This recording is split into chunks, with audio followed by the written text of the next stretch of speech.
Hello guys, দেখো আমার চিরঞ্জিত পূজা ভালো আছে কেন বসে তোমাদের স্বাগত জানাতে একটা রেসিপি নিয়ে চলে আজকে বানাবে চিকেন রেজালা। তার চলো তুমি থাকো। দেখ, চিকেন রেজালা বানাবার জন্য আমরা চিকেন নিয়ে নিয়েছি। এখানে হাফ চামচ নুন দিয়ে দিলাম, আদা রসুন বাটা দিয়ে দিলাম। এখানে আমরা টক দইটা ফাটিয়ে নিয়েছি, টক দইটা দিয়ে দিলাম। চিকেনটা মেখে আধা ঘন্টা আমরা রেখে দেবো। সাদা তেল সামান্য দিয়ে দিলাম।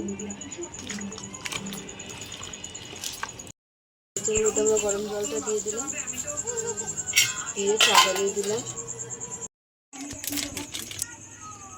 5টা এলাচ দিয়ে দিলাম, মৌরি দিয়ে দিলাম, ধনে দিয়ে দিলাম, কি যেন জয়ত্রী, গোলাপ পাতা হালকা করে ভেজে নেব। হালকা করে আমরা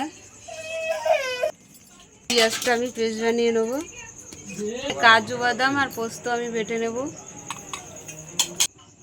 আমাদের কড়াইটা গরম হয়ে গেছে, তেল দিয়ে দিলাম, 2টো শুকনো লঙ্কা ছিঁড়ে দিয়ে দিলাম, 2 পিস দারচিনি দিয়ে দিলাম, গোটা গোলমরিচ দিয়ে দিলাম। এখানে পেঁয়াজের পেস্টটা দিয়ে দিলাম।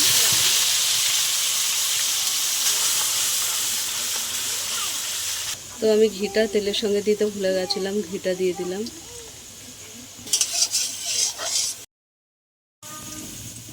তার 1 চামচ আদা রসুন বাটা দিয়ে দিলাম।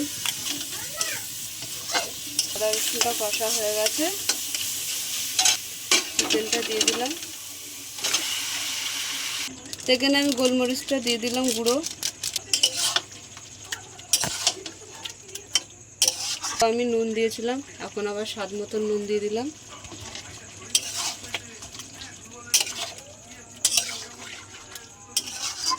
তো চাপা দিয়ে দিলাম।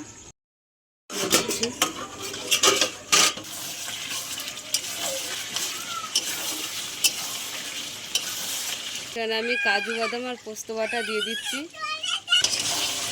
ভালো করে মিশিয়ে নিচ্ছি। এখানে আমি বাটিটা ধুয়ে একটু জল দিয়ে দিলাম, তো ঢাকাটা খুলে দিলাম।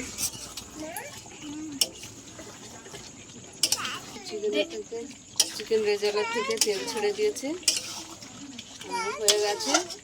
এখানে ভাজা মশলাটা বানিয়েছিলাম, ভাজা মশলাটা দিয়ে দিলাম।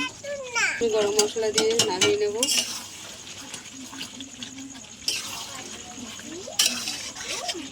আমাদের চিকেন রেজালা হয়ে গেছে, তো নামিয়ে নিলাম। চিকেন রেজালা হয়ে গেছে।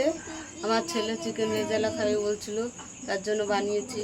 তো তোমাদের কেমন লাগে বলো, ভালো লাগলে লাইক করে দেবেন, শেয়ার করে দেবেন, কমেন্ট করে দেবেন, সাবস্ক্রাইব করে আমাদের পাশে থাকবেন। আজকের এই পর্যন্ত।